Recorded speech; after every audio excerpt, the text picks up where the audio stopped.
बिस्मिल्लाहिर्रहमानिर्रहीम, अस्सलाम वालेकुम। मैं हूं मोहम्मद उस्मान और आप देख रहे हैं प्रोग्राम हरफराज और मकबूल जान के साथ। नाजरीन, गुज़िश्ता दिनों वज़ीर-ए-आज़म पाकिस्तान जनाब इमरान खान साहब ने अमरीकी अखबार को इंटरव्यू दिया, जिसके अंदर अफ़गानिस्तान के मुस्तकबिल के हवाले से चंद अहम बातें कही गईं। इमरान खान साहब ने यह कहा कि अगर तालिबान अफ़गानिस्तान पर कब्ज़ा कर लेते हैं तो पाकिस्तान अपनी सरहद बंद कर देगा और फ़ौजी कार्रवाई के अलावा हर ऑप्शन इस्तेमाल करेगा। तो क्या पाकिस्तान की पॉलिसी तालिबान के हवाले से है क्या, और अगर तालिबान वहाँ हुकूमत बनाने में कामयाब हो जाते हैं तो क्या पाकिस्तान अफ़गान हुकूमत को तस्लीम करेगा, जिस तरीके से पहले पाकिस्तान ने तस्लीम कर रखा था, सऊदी अरब ने तस्लीम कर रखा था। इस बार पाकिस्तान की पॉलिसी क्या होगी और वज़ीर-ए-आज़म पाकिस्तान के इस इंटरव्यू को आलमी प्रेस ने किस तरीके से जगह दी है और इस पर क्या तबसरे हुए हैं, इस पर करेंगे बात। साथ ही एक अहम पेशरफ्त हुई है जो FATF के हवाले से पाकिस्तान को उन्होंने एक बार फिर ग्रे लिस्ट में रखा और पाकिस्तान ये तवक्को कर रहा था कि इस बार हम जो है वो नॉर्मल लिस्ट में आ जाएंगे। इसके क्या असरात हो सकते हैं और FATF का आखिरकार पाकिस्तान के ऊपर इतना दबाव है क्यों? ये सवाल भी है कि इंडिया के हवाले से मामलात, एक सवाल भी साफ़ी ने किया कि जब एटमी मवाद की चोरी की बात होती है तो भारत को क्लीन चिट दी जाती है और पाकिस्तान के हवाले से ही सारे कवानीन का नफाज होता है। ये दो रुखी क्यों है, इस पर करने के बाद और साथ ही प्रोग्राम के आखिरी हिस्से में जिक्र होगा लाहौर में एक दिलचस्प वाक़या पेश आया कि एक मजिस्ट्रेट साहब ने सस्ती सब्ज़ी बेचने के लिए एक दुकानदार पर पर्चा दर्ज कर दिया।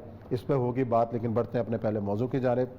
और यह सब वज़ीर-ए-आज़म इमरान खान साहब का जो बयान है, पहले तो ये बात कि इमरान खान साहब जिन पर खुद इल्ज़ाम लगता रहा उनको तालिबान खान के नाम से, बल्कि इस इंटरव्यू में उन्होंने कहा कि मुझसे बड़ा हमायती कौन होगा अफ़गान काज का, अमन का, कि मुझ तो तालिबान खान के नाम से मुझे कहते रहे।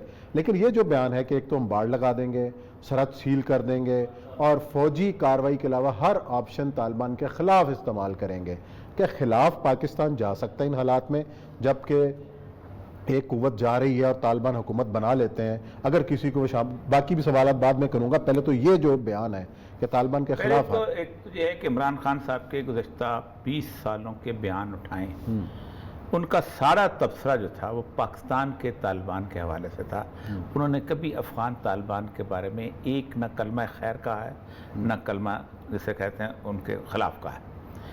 जब तालिबान की मूवमेंट, हमेशा वज़ीरिस्तान के बारे में उन्होंने बात की है, शुमाली इलाका जात के बारे में बात की है। इसलिए आप पहली बात तो यह है कि इमरान खान साहब को उस तालिबान के हवाले से ना गिरा।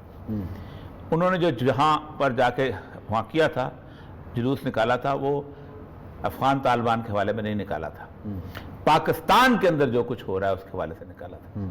अगर वो अफ़गान तालिबान के ख़िलाफ़ जुलूस निकालते तो इमरान खान का नाम इंटरनेशनल ट्रिब्यूनल से लाल लकीर से काट दिया जाता। एवरीबॉडी न्यू कि कितने सेंसिटिव थे अमेरिकन उस वक्त अफ़गान तालिबान का नाम लेने के। पाकिस्तानी तालिबान चूंकि उन्होंने खुद बनाए हुए थे, TTP उन्होंने खुद बिल्टअप की हुई थी पाकिस्तान के साथ, उसकी वजह से वो थोड़ा बहुत होता था कि पाकिस्तान के क्यों। और दूसरी बात यह थी कि किसी न किसी हद तक की सूरत ऐसी थी कि वो चाहते था इमरान खान के यहाँ इसको हैंडल जो है फोर्स स्ट्रेटेजी के खिलाफ था।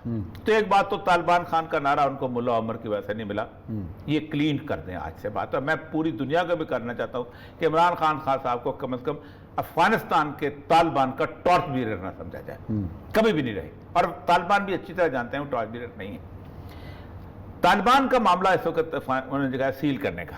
पहली बात तो ये है कि तालिबान वहां कैसे आ रहे हैं, आपकी मदद से आ रहे हैं, अमेरिका की मदद से आ रहे हैं, रूस की मदद से आ रहे हैं, चीन की मदद से आ रहे हैं। तालिबान पूरी दुनिया की यूनाइटेड फोर्स को शिकस्त दे के वहां तालिबान इक़्तिदार में आ रहे हैं। सही है। कभी आज तक दुनिया में देखा है किसी ने कि शिकस्त खुर्दा आदमी जो है वो अपनी डिक्टेट कर सकता होगा टर्म्स? आप इंडिया से शिकस्त खा जाए या इंडिया आपसे शिकस्त खा जाए तो कौन होगा जो कहेगा कि जी हम सरहद बंद कर लेंगे, तुम कौन होते हो? पहली बात तो यह है कि इस पूरी जंग में अगर आप ये कहें कि पाकिस्तान में हिस्सा नहीं डाला तो ये बहुत बड़ा झूठ है। आपने 3 अड्डे दिए, 57,000 दफा आप की जहाज से उड़े, आपने 480 बंदे पकड़ के दिए, आपने इंटेलिजेंस शेयरिंग की, सब कुछ किया, आप हिस्सेदार थे। आप भी ये मत कहें कि आपको शिकस्त नहीं हुई। ये अलग बात है कि मुल्ला उमर की एक वसीयत है बहुत बड़ी, जिसकी वजह से आज तक पाकिस्तान का और तालिबान का आज तक कभी तल्लुकात खराब नहीं है। मुल्ला उमर ने कहा था कि देखो बात सुनो, पाकिस्तान और अफगानिस्तान का मफाद एक है। पाकिस्तान से दुश्मनी करके हम कुछ नहीं है, इसलिए पाकिस्तान से कभी नहीं बिगाड़ना। और ये तालिबान की बुनियादी एनल्स के अंदर आज है। कितना भी उनके यहाँ हो, आप खुद सोचे, उनका एक अमीर जो है वो पाकिस्तान की सरजमीन पर शहीद हुआ है, मुल्ला अख्तर मंसूर। हजार बातें निकल सकती हैं, लेकिन नहीं, उन्होंने नहीं बिगाड़ी। अब वहाँ है क्या इस वक्त, सूरत हाल क्या है? आप सरहद बंद कर देंगे, आप क्या समझते हैं कि अफगानिस्तान की सरहद आप बंद कर देंगे तो अफगानिस्तान के लोग भूखा मर जाएंगे? आप ईरान को रास्ता दे रहे हैं। आप जब ईरान को रास्ता दे रहे हैं तो आप इंडिया को रास्ता दे रहे हैं। आपको किसने सियासत सिखाई है भाई? देखे ना, जिस वक्त एक पूरी की पूरी सिचुएशन बिल्टअप होगी तो आप वो उठेगा चाबार से, हेलमंद के रास्ते से होता हुआ अफगानिस्तान आगे, तो तालिबान आगे तो मसला ही को नहीं। और तालिबान ने अपने बहुत पहले ईरान के साथ अपने तल्लुकात उस्तवार कर लिए हुए थे। आपको किसने सियासत सिखाई है कि अमेरिका के कहने के ऊपर क्या, अच्छा अब रास्ता आप बंद कर देंगे? तालिबान कहते हैं रास्ता बंद करना तो हमारे लिए अच्छा है, क्योंकि वहां से भागेंगे तो वो जो तालिबान के डर से भागेंगे, तालिबान की तो हुकूमत होगी, तो हम पकड़ लेंगे उनको। इतनी भी सियासत नहीं आती यार, अल्लाह के बंदे। अच्छा, लेकिन और यह सब एक जो है, तालिबान चाहते हुए भी अगर कब्जा नहीं कर रहे शहरों में, एक उनकी स्ट्रेटेजी है कि इर्द गिर्द सराउंडिंग्स में आके वो बैठ गए हैं, कोई बड़ा शहर उन्होंने अभी कब्जा नहीं किया, तो क्या रुकावट है? इसका मतलब है कि वो भी 4 मिलिट्री जनरल देना चाह रहे हैं। 4 मिलिट्री जनरल्स में इस वक्त तालिबान की स्ट्रेटेजी के ऊपर आर्टिकल छपे कि इनको अकल कहां से आई इतनी कमाल की।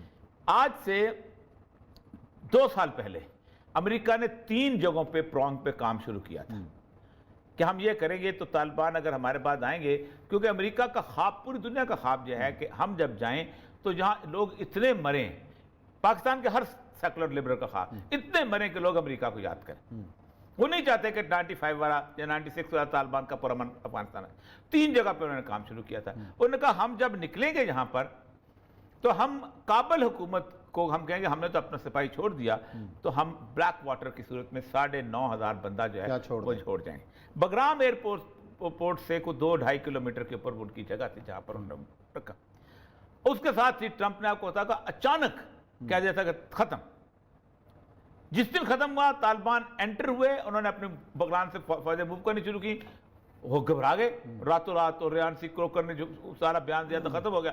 तालिबान को कहा रुक जाओ, लेकिन तालिबान ने उनका वो जो हेडक्वार्टर था वो बाकायदा उड़ाया, और उसके अंदर एक उनका अफगान था जो ब्लैक वाटर का एम्प्लॉय था, बाकायदा पहली दफा तालिबान ने किसी बंदे को मारने के बाद तस्वीर लगाई, हमने आपका मेन बंदा मार दिया है। ये वो बंदा है जिसने 27 दफा CIA हेडक्वार्टर में जाके चीफ CIA से मुलाकात की है। हमारा एक उनका प्लानिंग ये फेल। दूसरी प्लानिंग उनकी ये थी कि पाकिस्तान डामाडोल है, पाकिस्तान के साथ है, हमारे साथ मसला नहीं है, तो ताजिकिस्तान में एक अड्डा है फारफोर का। ये फारफोर का वो अड्डा है, ये मेरे पास सामने इस वक्त हिंदू अखबार पड़ा हुआ है, और इस हिंदू अखबार में उन्होंने जो कहा है कि उसके अंदर माथु कुमार था सफीर। जब पहली दफा तालिबान आए हैं तो माथु कुमार सफीर के बाद अहमद शाह मसूद जो था वो रातों रात वहां पहुंचा था। अच्छा। अहमद शाह मसूद को उन्होंने 10 हेलीकॉप्टर दिए थे और $7 अरब का एक अस्पताल बनाया था कि तुम्हारे बंदे मरेंगे तालिबान के हाथों तो हम तुम्हें यहां पर ले आएंगे और करेंगे। उसको इन्होंने ताजिकिस्तान में अमेरिका ने करके कहा था यहां से हमलावर होंगे तालिबान पर। तालिबान ने अमेरिका के जाने से 6 महीने पहले कुछ नहीं किया, आहिस्ता आहिस्ता वो जो बॉर्डर के गांव थे ना उन पर कब्जा करना शुरू कर दिया। और इस वक्त ताजिकिस्तान के साथ अफगानिस्तान की सारी बॉर्डर वो वहाँ उनके पास है। कुंदूज शहर पे वो कहते हैं जानबूझ के नहीं जाते कि कुंदूज शहर में जब शहर कब्जा हो जाता है तो होता यह है कि फोर्सेज आ जाती हैं, एयर अटैक आ जाता है, ड्रोन आ जाते हैं, और गाँव में बिखरे होते हैं। अब वो एक तालिब के लिए ड्रोन ट्रैक तो नहीं आएगा ना, दूसरे पहाड़ी इलाका है, कितने ड्रोन फेंकेंगे। तो इस वक्त पूरा इलाका सिवाय बड़े शहरों के कब्जे में। अच्छा, मेरा दूसरा आखिरी में दूसरा उनको यह था कि पाकिस्तान जो है ना यहां आएंगे। अब पाकिस्तान का अमेरिका आया, ताजिकिस्तान का सदर पता है पाकिस्तान आया था, और ताजिकिस्तान के सदर ने इंडिया से कहा कि हमारी लीज खत्म, इसलिए कि तालिबान बैठ गया, मारे नहीं जा सकते तालिबान, हमने अपनी असलामती अजीज है। बेवकूफ पाकिस्तान आ गया, इन्होंने फिर कहा कि हम अड्डे नहीं देंगे। लेकिन उससे पहले ही तालिबान ने ऊपर से रबात से लेके पक्तिका तक ऊपर तक सारी बॉर्डर सेव कर दिया। इस वक्त पाकिस्तान बॉर्डर के ऊपर एक अफगान सिपाही नहीं है, तालिबान बैठे हुए। अच्छा, चले ये हो गया। अब आ गया सफारती दबाव कि तालिबान एक वसीउल बुनियाद हुकूमत बनाए और फिर हम दुनिया को उसको एक्सेप्ट करें। पाकिस्तान ने भी शर्त लगाई है कि वो हुकूमत जो अफगान अवाम चुने। पहली बात यह है कि पाकिस्तान ने कहा कि वहाँ इंतखाबात हों, तालिबान पर बहुत ज़्यादा दबाव आता है, तो क्या वो किस किस को अपने साथ मिलाकर एक फेस बना सकते हैं कि लो जी ये लोग हमारे साथ हैं, अब आओ बात करो हमारे। देखिए, पहली बात तो यह है कि हर मुल्क को पूरा हक हासिल है कि वहाँ के लिए। आप मुझे बताएं, चीन में जो प्रेसिडेंट जी है ये कितने वोट लेके आए हुए हैं? वसील बुनियाद हुकूमत है। वहाँ पे तो उनकी अपना सिस्टम है। अच्छा, तो उनका भी अपना सिस्टम है, वसील बुनियाद हुकूमत है। क्या वो बाकी लोगों को लेके आया साथ? ठीक है, तो तस्लीम शुदा ना, कम्युनिज्म है कि जनाब उनको तस्लीम करेंगे। अब इनका सर सिस्टम अभी तक- 99 कब तस्लीम हुआ है?